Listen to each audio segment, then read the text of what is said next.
السلام علیکم ورحمۃ اللہ وبرکاتہ۔ عدنان صاحب نے ساری زندگی بیوی بچوں سے دور کویت میں گزار دی، صرف اس لیے تاکہ ان کی بیوی کرائے کے مکان سے نکل کر اپنے گھر میں شفٹ ہو سکے۔ وہ بیوی کے ساری خواہشات پوری کرنا چاہتے تھے۔ ان کی بیوی نے ڈیفنس میں ایک بڑا سا بنگلہ تعمیر کروایا، بیٹیوں کی شادی کی اور بیٹوں کا کاروبار بھی شروع کروا دیا۔ 60 سال کی عمر میں جب عدنان صاحب واپس لوٹے تو بیٹوں نے انہیں اپنے ساتھ رکھنے سے انکار کر دیا، کیونکہ اب ان کے پاس کچھ بھی نہیں تھا۔ بیوی نے بھی ان سے منہ پھیر لیا۔ اتنے سالوں میں انہیں نہ شوہر سے محبت رہی تھی اور نہ وہ اب شوہر کے ساتھ زندگی گزارنا چاہتی تھی۔ عدنان صاحب بیچارے اکیلے سڑکوں پر دھکے کھانے لگے، اور پھر ایک روز یہ دیکھ کر ان پر قیامت ٹوٹ پڑی کہ ان کی بوڑھی بیوی بھی انہی کی طرح۔ عدنان صاحب اس گرم موسم میں بھی سڑکوں پر جگہ جگہ لوگوں سے کام طلب کرتے نظر آ رہے تھے۔ وہ صبح سے آج کام کی تلاش میں اپنے چھوٹے سے کرائے کے گھر سے نکل پڑے، کیونکہ ان کو کھانے کی بھی لالے پڑ گئے تھے۔ فاقوں سے تنگ آ کر انہوں نے سوچا کہ کوئی چھوٹی موٹی نوکری ہی کر لینی چاہیے۔ حالانکہ 60 سال کی عمر میں وہ اس قابل تو نہ رہے تھے کہ کوئی بھی چھوٹا موٹا کام کر سکے۔ ساری عمر انہوں نے کام ہی کیا، اور اب جب ان کو آرام کی ضرورت تھی تب بھی انہیں آرام نصیب نہ ہوا۔ یہ چوتھی دکان تھی جس پر رک کر انہوں نے یہ عرض کیا تھا کہ انہیں کام کی ضرورت ہے، لیکن دکاندار نے ان کی عمر کو دیکھتے ہوئے انہیں فوراً سے منع کر دیا۔ وہ سخت مایوس ہو گئے اور وہیں پاس رکھی کرسی پر بیٹھ کر آسمان کی جانب نظر اٹھا کر کہنے لگے کہ اے میرے مالک، میری آزمائش ختم کر۔ اے میرے مالک، مجھے معاف فرما کہ اگر مجھ سے کوئی غلطی ہو گئی ہے تو میں اس کی معافی چاہتا ہوں، لیکن مجھ پر اتنا برا وقت مت لا کہ میں برداشت نہ کر سکوں۔ مجھے اس آزمائش سے نکال۔ ان کے الفاظ ختم ہو گئے۔ ان کی دعا پتہ نہیں قبولیت کے درجے پر پہنچی ہے یا نہیں۔ وہ جیسے ہی کھڑے ہوئے اور آگے بڑھنے لگے، ان کی آنکھوں کے سامنے ان کا ماضی ایک ایک کر کے سارے واقعات لانے لگا، اور جھپک جھپک کر وہ آنسوں کی صورت میں ان کی آنکھوں سے نکلنے لگا۔ لڑکھڑاتے ہوئے قدموں کے ساتھ وہ آگے بڑھے کہ اچانک سے ان کے پاؤں زور سے ٹکرایا، اس سے پہلے کہ وہ گرتے کسی بوڑھے وجود نے ان کو سہارا دیا۔ جیسے ہی انہوں نے نظریں اٹھا کر دیکھا تو ان کے پیروں تلے سے زمین نکل گئی۔ انہیں اپنی بوڑھی آنکھوں پر یقین نہ آیا کہ جو کچھ وہ دیکھ رہے ہیں وہ سچ ہے یا جھوٹ۔ وہ بس خالی نگاہوں سے ان کو سہارا دینے والے وجود کو دیکھنے لگے۔ انہیں بالکل بھی اندازہ نہیں تھا کہ سامنے موجود شخصیت کو دیکھ کر ان کے رونگٹے کھڑے ہو جائیں گے اور وہ بے بس ہو جائیں گے۔ تم یہاں۔ ان کے منہ سے اس وقت صرف وہی نکل سکا، اور سامنے موجود شخصیت نے جس نے انہیں سہارا دیا، گرانے سے بچایا، وہ زار و قطار رونے لگیں۔ عدنان صاحب یہ منظر نہیں دیکھ سکتے تھے، چنانچہ انہوں نے منہ موڑ لیا اور ایک بار پھر سے آسمان کی طرف نظر اٹھا کر کہنے لگے کہ اے میرے اللہ، یہ تیری کیسی آزمائش ہے؟ ہم تیرے ناتواں بندے ہیں، عمر کے اس حصے میں پہنچ کر در بدر ہو رہے ہیں۔ یا اللہ، تو ہی ہماری مدد فرما کہ اب تیرے سوا کوئی آسرا نہیں ہے۔ ان کے بوڑھے وجود میں مزید کپکپاہٹ بڑھی تو انہوں نے وہیں پاس رکھی کرسی پر دوبارہ اپنا وزن ڈال دیا کہ اب وہ اپنے پیروں پر کھڑے ہونے کی سکت نہیں رکھتے تھے۔ اپنا چشمہ اتار کر اپنی قمیض سے اس برائی دھند ہٹا کر انہوں نے سامنے دیکھا تو سامنے موجود شخص بھی ان کے قدموں کے پاس بیٹھ گئی، اور وہ پھر دھیرے دھیرے سارے راز کھلنے لگے۔ عدنان صاحب کو اپنا ماضی یاد آنے لگا، ان کا ماضی جو انتہائی خوشگوار تھا۔ ان کے حال سے انہیں کہیں کا نہیں چھوڑا اور بدحالی کی زندگی گزارنے پر مجبور کیا۔ اور یہ سب کچھ کس وجہ سے ہوا، یہ ان کا ماضی عیاں کرنے لگا۔ عدنان صاحب اپنے والدین کے سب سے بڑے اور اکلوتے بیٹے تھے۔ ان کے بعد ان کی 3 بہنیں تھیں۔ والد صاحب کا چھوٹا سا کاروبار تھا جس سے گھر کا گزارا مشکل ہونے لگا تھا۔ تو ان کے والد صاحب نے انہیں بیرون ملک جانے کے لیے آمادہ کر لیا۔ والدہ اس بات کی سخت خلاف تھیں کہ ان کا اکلوتا بیٹا ہے، وہ کیسے انہیں باہر بھیج دیں، لیکن ان کے والد صاحب نے ان کی ایک نہ سنی اور ان کی والدہ سے کہا کہ عدنان کے لیے تمہیں اپنے دل کو پتھر کرنا پڑے گا تاکہ وہ زندگی میں کچھ حاصل کر سکے۔ میں ایک عرصے سے یہ جھوٹا موٹا کاروبار کر رہا ہوں جس میں نہ برکت ہے اور نہ کثرت۔ اب میں چاہتا ہوں کہ میرے کندھے پر بوجھ جو عدنان اٹھائے، تمہیں اپنے دل کو بڑا کرنا پڑے گا۔ عدنان صاحب نے گریجویشن کر لیا تھا اور یہ سب کچھ انہوں نے اپنے محنت سے کیا تھا کہ وہ پڑھائی کے ساتھ ساتھ بالکل فارغ تھے، بلکہ پڑھائی کے ساتھ ساتھ انہوں نے کئی چھوٹی موٹی جابز کیں اور گھر خرچے میں اپنے والدین کا ہاتھ بٹایا، لیکن ان کی اس طرح کی معمولی نوکریوں سے ان کی بہنوں کی شادی نہیں ہو سکتی تھی۔ چنانچہ ان کے والد صاحب نے ان کے بہتر مستقبل کے لیے اپنے دوست سے سفارش کروائی اور یوں عدنان صاحب کو کویت کے لیے روانہ ہو گئے۔ وہاں پہنچتے ہی جیسے ہی ان کے گھر کے حالات بدل گئے، ان کو نوکری سے جتنے بھی پیسے ملتے وہ پاکستان بھجوا دیتے، اور پاکستان میں ان کے والدین نے ان کی تینوں بہنوں کی شادیاں کر دیں۔ عدنان صاحب کی نوکری کی بدولت ہی یہ سب ہو پایا، اور نہ ریاض صاحب جو کہ عدنان کے والد تھے، ان کے کاروبار تو ان کے گھر کی صرف دال روٹی ہی سنبھال رہی تھی۔ جیسے جیسے عدنان صاحب ترقی کرتے گئے ویسے ویسے ان کی تنخواہ میں بھی اضافہ ہوتا گیا۔ یوں ریاض صاحب نے اپنے بیٹے کی بدولت اپنی تینوں بیٹیوں کی آہستہ آہستہ شادی کر دی۔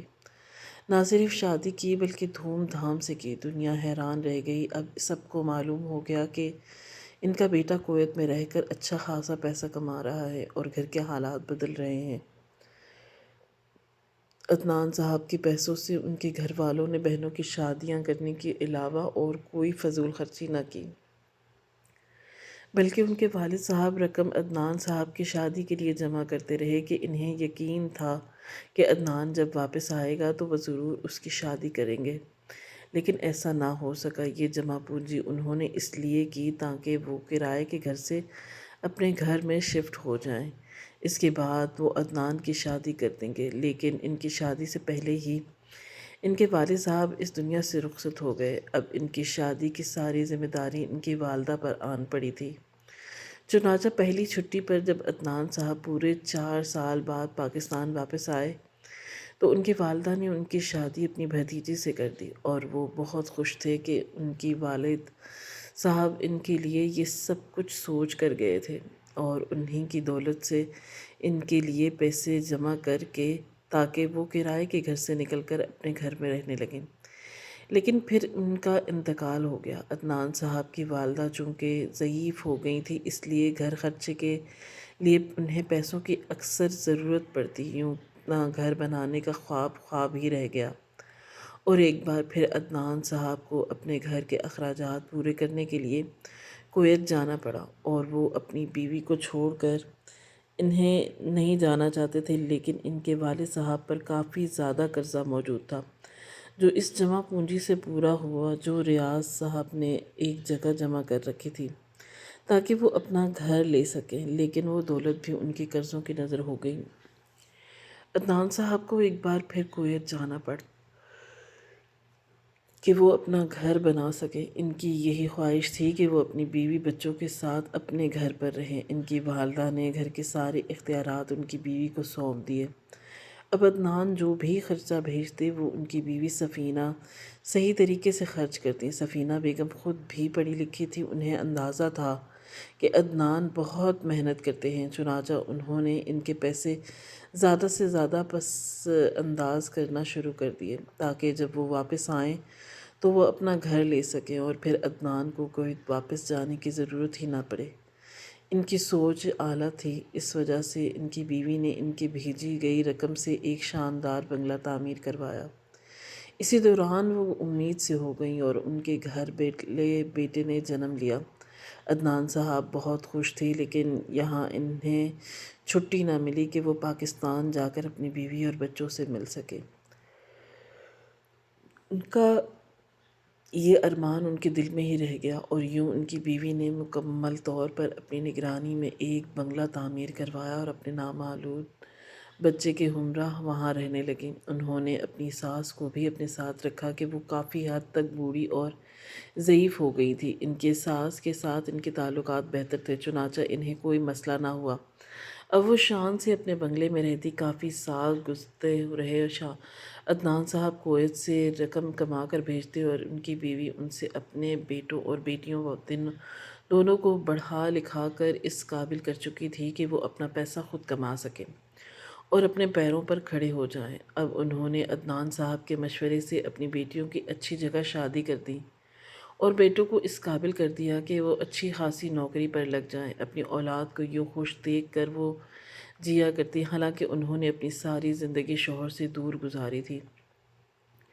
شادی کے 20 برس میں ان کے شوہر صرف ان کے پاس 5 سے 6 بار چھٹی لے کر صرف 2-3 مہینے کے لیے آئے تھے اور اس کے بعد واپس چلے گئے۔ وہ مستقل کبھی بھی ان کے ساتھ نہ رہے، اس لیے سفینہ بیگم کے دل میں عدنان صاحب کے لیے کوئی خصوصی جذبات نہیں تھے۔ ہاں، وہ ان کی عزت کیا کرتی، ان کا خیال رکھا کرتی، ان سے ادب اور محبت سے پیش آتی، لیکن ان کے دل میں اپنے شوہر کے لیے کوئی جذبات موجود نہیں تھے، کیونکہ وہ ان سے کافی عرصہ دور رہے اور ابھی تک پیسے کمانے کی بنا پر ان سے دور ہی رہے تھے۔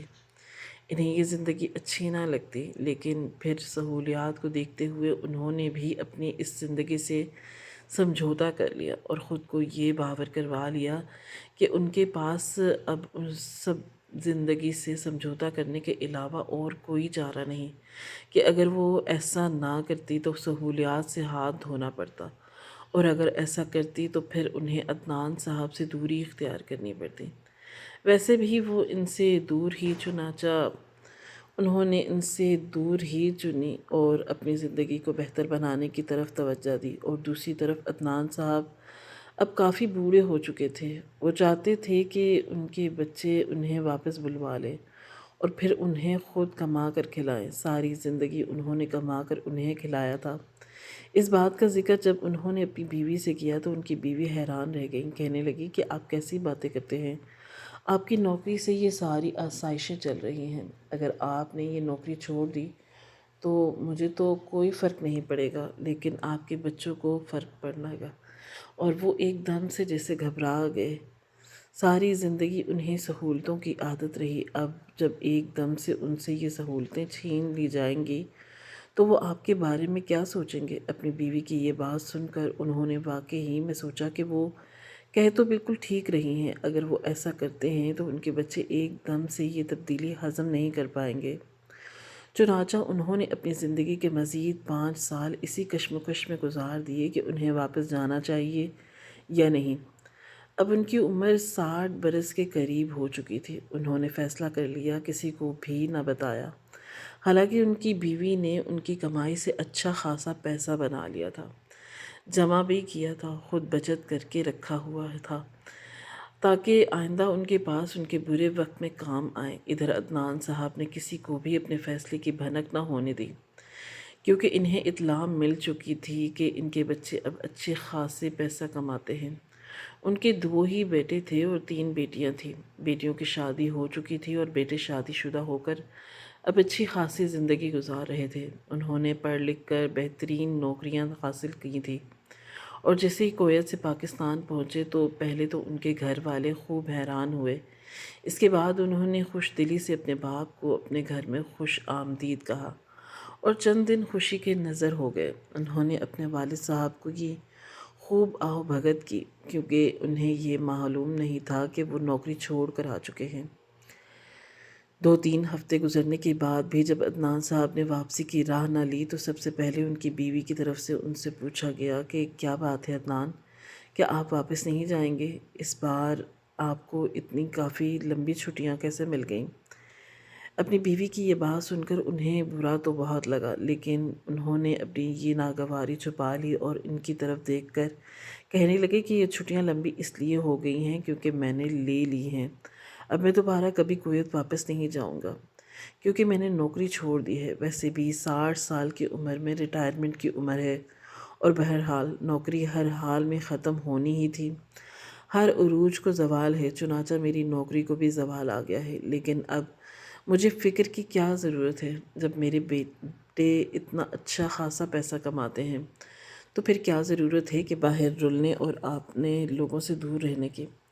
انہوں نے تو یہ بات انتہائی آرام سے کہی تھی، لیکن ان کے بچوں نے جب ان کی یہ بات سنی تو غصے سے آگ بگولا ہو گئے اور کہنے لگے کہ آپ ہوتے کون ہیں اس طرح نوکری چھوڑ کر بیٹھ جانے والے؟ کیا آپ کو نہیں معلوم کہ ملک کے حالات اس قدر خراب ہیں کہ گھر کے ہر فرد کو پیسہ کمانا چاہیے، اور اب آپ اپنی کویت کی بہترین نوکری چھوڑ کر پاکستان میں آ گئے ہیں؟ آپ کا فیصلہ انتہائی غلط ہے۔ اگر ابھی بھی آپ کے پاس وقت ہے تو جائیے، جا کر اپنی ریٹائرمنٹ واپس لے لیجیے اور دوبارہ سے نوکری شروع کر دیجیے گا کہ یہ نوکری غنیمت ہے۔ انہوں نے جب اپنے بچوں کی یہ بات سنی تو ان کے پیروں تلے سے زمین نکل گئی، ان کی آنکھوں میں آنسو جھلملانے لگے۔ کہنے لگے کہ یہ آج تم لوگ جس مقام پر کھڑے ہو یہ سب کچھ میری بدولت ہے، میرے پیسوں سے یہ سب کچھ بنا ہوا ہے، یہ بنگلہ، یہ گاڑیاں، یہ بینک بیلنس، یہ دولت، یہ سب کچھ میری بدولت تمہارے پاس ہے۔ اس کے باوجود تم سب مجھے یہ کہہ رہے ہو کہ مجھے جا کر دوبارہ سے پیسے کمانے چاہیے۔ کیا میں پیسے کمانے کی مشین ہوں؟ وہ غصے سے پھٹ پڑے اور اپنی بیوی کی طرف دیکھنے لگے کہ شاید وہ ان کی طرفداری کرے، لیکن انہوں نے ان سے منہ پھیر لیا اور کہنے لگے کہ آپ نے اتنا بڑا فیصلہ مجھ سے پوچھے بغیر لے لیا، اب ان کے نتائج بھی آپ کو اکیلے ہی بھگتنے ہیں۔ کچھ دن یوں ہی خاموشی کی نظر ہو گئے۔ اب ان کے بیٹے اور ان کی بہوؤں کو ان کا وجود کھٹکنے لگا۔ وہ بات بے بات ان پر غصہ کرتے، انہیں چھڑکتے، کھانے کو نہ دیتے اور انہیں ان کی اوقات یاد دلاتے کہ اب نوکری چھوڑ کر آ گئے ہیں، بے روزگار ہو کر آ گئے ہیں۔ بے روزگار ہر کسی کو برے لگتے ہیں، آپ بھی ہمیں اس وقت برے ہی لگ رہے ہیں۔ انہوں نے جب اپنے دونوں جوان بیٹوں کے منہ سے اپنے لیے یہ باتیں سنی تو ان کی برداشت کی حد ختم ہو گئی۔ اس سے پہلے کہ وہ اپنے بیٹوں کو بری طرح ڈانٹ دیتے، ان کی بیٹوں نے انہیں کہہ دیا کہ اب مزید ہم آپ کا بوجھ نہیں اٹھا سکتے، چنانچہ آپ اپنے لیے کوئی بہترین ٹھکانہ ڈھونڈ لیجیے۔ یہ ہمارا گھر ہے، اس میں آپ کے لیے کوئی جگہ نہیں ہے۔ عدنان صاحب کے جسم میں تو جیسے لہو ختم ہی ہو گیا، ان کا جسم سارا خون سمیٹ کر ان کے چہرے پر آ گیا۔ انہیں بالکل بھی اندازہ نہیں تھا کہ ان کی اولاد اس قدر کٹھور ہو گئی ہے۔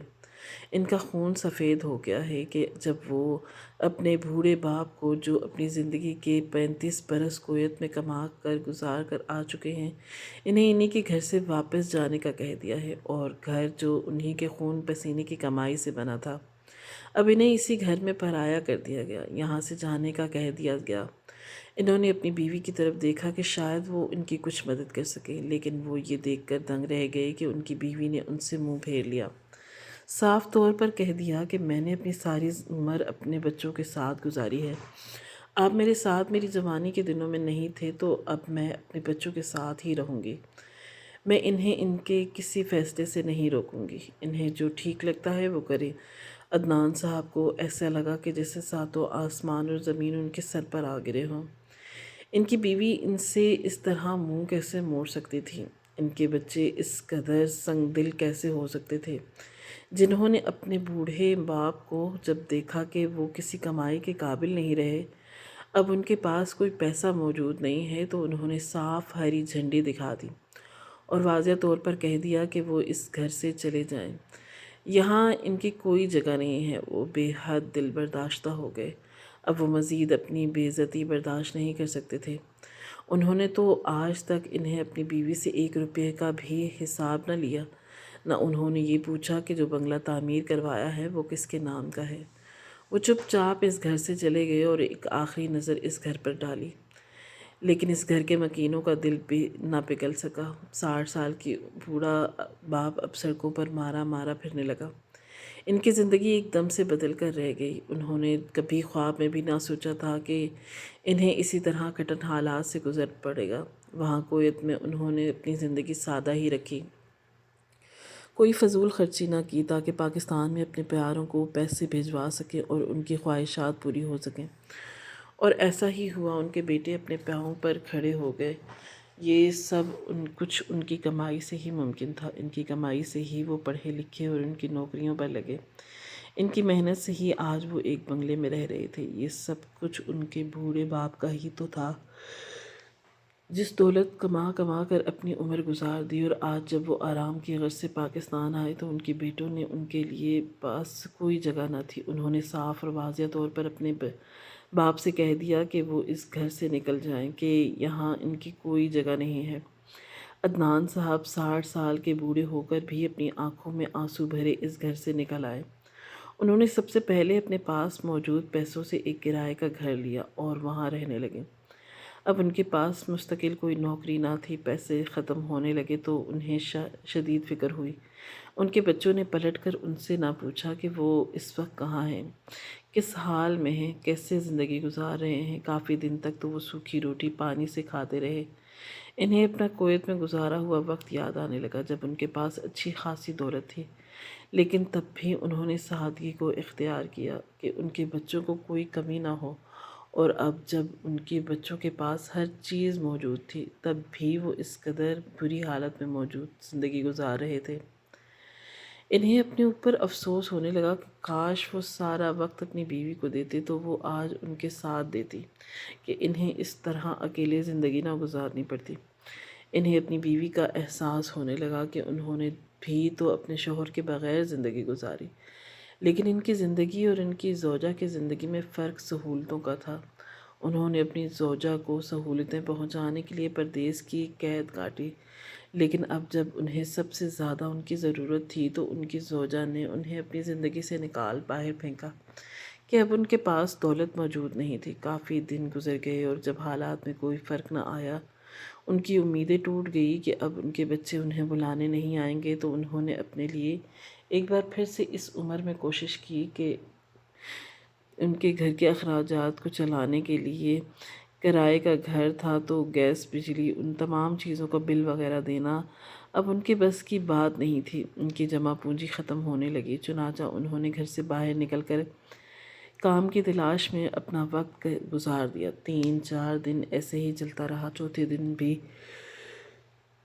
جب انہیں مایوسی ہو گئی تو وہ تھک ہار کر ایک کرسی پر بیٹھ گئے۔ انہیں اپنے گھر سے نکلے تقریباً 1 مہینہ ہونے والا تھا۔ اسی دوران وہ جیسے ہی تھوڑی دیر کرسی پر بیٹھنے کے بعد کھڑے ہوئے تو ان کا پاؤں کسی چیز میں ٹک گیا، اور وہ ان کا پورا وجود اس سے پہلے کہ زمین پر گرتا کسی نے انہیں سنبھال لیا۔ انہوں نے نظریں اٹھا کر دیکھا تو حیرت سے ان کی آنکھیں جم گئی۔ وہاں کوئی اور نہیں بلکہ ان کی بوڑھی زوجہ محترمہ تھی، جنہوں نے ان کے ساتھ رہنا پسند نہ کیا اور اب خود بھی در بدر کی ٹھوکریں کھانے پر مجبور تھیں۔ عدنان صاحب سب سے پہلے انہیں اپنے گھر پر لے آئے اور ان سے پوچھنے لگے کہ بیگم میں کیا دیکھ رہا ہوں، میں نے تو تمہاری ساتھ عمر نہ گزاری، لیکن تم نے تو اپنے بچوں کے لیے اپنی زندگی وقف کر دی، تو کیا تمہارے بچوں نے تمہیں بھی گھر سے نکال دیا؟ ان کی زوجہ رونے لگیں، ان کے سامنے ہاتھ جوڑ کر کہنے لگی کہ میرے بچوں نے جب دیکھا کہ میری کمائی کا ذریعہ مجھ سے دور ہو گیا ہے اور ہماری ماں کے پاس بھی کچھ باقی نہ رہا، تو انہوں نے مجھ سے بھی منہ پھیر لیا اور مجھ سے بھی بدسلوکی کرنے لگے۔ ان کی بدسلوکی کی وجہ سے برداشت نہ ہوئی تو چنانچہ میں نے ان کا گھر چھوڑ دیا اور اب اس طرح سڑکوں پر تمہاری تلاش میں پھرتی رہی ہوں، کہ تمہیں ٹھکرایا، تمہارا ساتھ نہ دیا تو قدرت نے مجھے یوں سزا دی۔ عدنان صاحب نے اپنی زوجہ کو اپنے گلے سے لگا لیا اور کہنے لگے کہ مجھے اندازہ ہے کہ تم نے میرا ساتھ اس وجہ سے نہیں دیا کہ میں نے تمہیں ساری زندگی خود سے دور رکھا۔ مجھے تم سے کوئی شکوہ نہیں ہے، لیکن بچوں نے ہم دونوں کا دل توڑ کر رکھ دیا ہے۔ میں تو چلو ان سے دور تھا، لیکن تم نے تو اپنی ساری زندگی ان کے لیے وقف کر دی تھی، پھر انہوں نے تمہیں گھر سے کیوں نکال دیا؟ والدین اس وقت کے لیے اولادیں پیدا کرتے ہیں کہ جب وہ اپنے پیروں پر کھڑی ہو جائیں تو والدین کو بھی گھر سے نکال کر در بدر کر دیں۔ وہ دونوں کافی دیر تک روتے رہے۔ ان کی زوجہ نے انہیں دلاسا دیا اور تسلی دی، کہنے لگیں کہ عدنان آپ فکر نہ کریں، اب ہم انہیں اپنی طاقت دکھائیں گے۔ گھر کے کاغذات میرے پاس ہیں، ہم انہیں نوٹس بھجوائیں گے کہ وہ گھر خالی کریں، تب آپ دیکھیے گا کہ وہ الٹے پیر ہماری طرف آئیں گے۔ اور ویسا بھی ہوا۔ ان کی زوجہ نے بینک کے لاکر کی چابی اپنے ساتھ اٹھا لی تھی۔ وہاں ان کے گھر کے کاغذات رکھے ہوئے تھے۔ انہوں نے ان کاغذات پر کیس دائر کیا اور گھر کے اونرشپ کے لیے عدالت میں درخواست دی تو ان کے بچوں پر قیامت ٹوٹ پڑی جب انہیں یہ نوٹس ملا کہ انہیں 1 مہینے کے اندر یہ گھر خالی چاہیے کہ ان کے والدین نے ان پر اپنی حق ملکیت ظاہر کر دی ہے۔ یہ خبر سنتے ہی ان کے دونوں بیٹوں کو اندازہ ہو گیا کہ انہوں نے کتنی بڑی غلطی کی ہے اور اپنی جنت کو خود اپنے سے دور کر دیا ہے۔ وہ الٹے قدموں اپنے والدین کو ڈھونڈنے لگے، یہاں تک کہ وہ ان کے کرائے کے گھر تک پہنچ گئے۔ جب انہوں نے دیکھا کہ ان کے بوڑھے ماں باپ اس عمر میں بھی سخت زمین پر چٹائی بچھا کر سو رہے ہیں تو انہیں سخت افسوس ہوا۔ انہوں نے ان کے قدموں میں گر کر معافی مانگی، لیکن اب پانی سر سے گزر چکا تھا۔ عدنان صاحب نے انہیں معاف تو کر دیا، لیکن انہیں صاف اور واضح طور پر بتا دیا کہ بنگلہ مقررہ وقت تک خالی ہو جانا چاہیے۔ تم لوگ اچھا خاصا پیسہ اب اپنی نوکریوں سے کما لیتے ہو، چنانچہ اپنی محنت سے اپنا گھر خرید لو کہ جو محنت میں نے اپنے گھر پر کی ہے اسے تم نے مٹی میں ملا دیا اور ہمیں در بدر کی ٹھوکریں کھانے کو لیے آزمانے کے لیے حوالے کر دیا۔ ہم یہ بات کبھی نہیں بھول سکتے۔ اب ان کے بچوں کو اندازہ ہو گیا کہ والدین کیا چیز ہیں۔ اگر انہیں کھو دیا جائے تو پھر وہ دوبارہ نہیں ملتے۔ عدنان صاحب اپنی زوجہ کے ساتھ دوبارہ اسی بنگلے میں آ کر رہنے لگے اور ان کی اولاد نے اپنا اپنا الگ الگ ٹھکانہ ڈھونڈ لیا۔ اب وہ اکثر ان کے پاس آتے ہیں، ان سے بیٹھ کر باتیں کرتے ہیں، لیکن ان کے ساتھ نہیں رہتے کیونکہ عدنان صاحب ان کا ظلم نہیں بھولے۔ حالانکہ ان کے بیٹوں نے ان سے معافی مانگ لی ہے، لیکن معافی مانگنے کے بعد بھی انہوں نے ان پر صاف اور واضح طور پر کہہ دیا کہ والدین نے جتنی تمہاری خدمت کرنی تھی کر لی، اب تم لوگوں سے یہ تمنا تو نہیں کہ تم لوگ ہماری خدمت کرو، بس اپنی خدمت خود ہی کر لو، یہی بہتر ہے۔ چنانچہ اب ان کے درمیانی تعلقات تو موجود ہیں، ایک دوسرے سے ملتے ہیں، تہواروں پر اکٹھے ہوتے ہیں، لیکن ایک دوسرے کے ساتھ نہیں رہتے۔ دور رہنے میں ہی بھلائی اور عافیت ہے۔ عدنان صاحب کی زوجہ کو بھی پتہ چل گیا کہ اولاد بے شک پیاری ہوتی ہے، لیکن اصل اور مضبوط رشتہ میاں بیوی کا ہی ہوتا ہے۔ انہیں ایسے وقت میں جب اولاد چھوڑ جاتی ہے تب بھی یہ رشتہ قائم رہتا ہے اور اسی میں کبھی دراڑ نہیں آتی۔ عدنان صاحب اپنی بیوی کے ساتھ عمر کے آخری دن گزار رہے ہیں اور خوش ہیں، مطمئن ہیں۔ ان کی زندگی نے انہیں ایک بڑا سبق سکھا دیا اور انہوں نے اس سے بڑا سبق لیا۔ اپنے بچوں کو کبھی بھی اپنی سہولیات نہیں دینی چاہیے کہ وہ والدین کا اصل کردار ہی بھول جائے اور انہیں ہی اپنی زندگی سے نکال پھینکے۔ جس طرح عدنان صاحب کی اولاد نے ان سے سلوک کیا، لیکن جلد ہی انہیں اپنی غلطی کا احساس ہو گیا۔ تب تک بہت دیر ہو چکی تھی۔ انہیں معافی تو مل گئی، لیکن والدین کی دل سے وہ ہمیشہ کے لیے اتر گئے اور پہلی طرح ان کے دل میں وہ اپنا مقام حاصل نہ کر سکے۔ انہیں یہ سکھا دیا گیا کہ پیسے سے زیادہ طاقت رشتوں میں ہوتی ہے، لیکن اب اس سبق کو کوئی فائدہ نہیں تھا کیونکہ پانی سر سے اوپر گزر چکا تھا۔ عدنان صاحب نے اپنے بیٹوں کو معاف کر دیا، لیکن اب انہوں نے ان کے ساتھ رہنے کے بجائے اپنی زوجہ کو اپنے ساتھ رکھنے کو ترجیح دی اور یہی بہتر بھی تھا۔ ہماری آج کی یہ کہانی آپ کو کیسی لگی؟ کامنٹ باکس میں اپنی رائے کا اظہار ضرور کریں اور مزید اس طرح کی سبق آموز کہانیاں سننے کے لیے ہماری ویڈیوز کو لائک کریں، شیئر کریں اور ہمارے چینل کو سبسکرائب کریں۔ شکریہ۔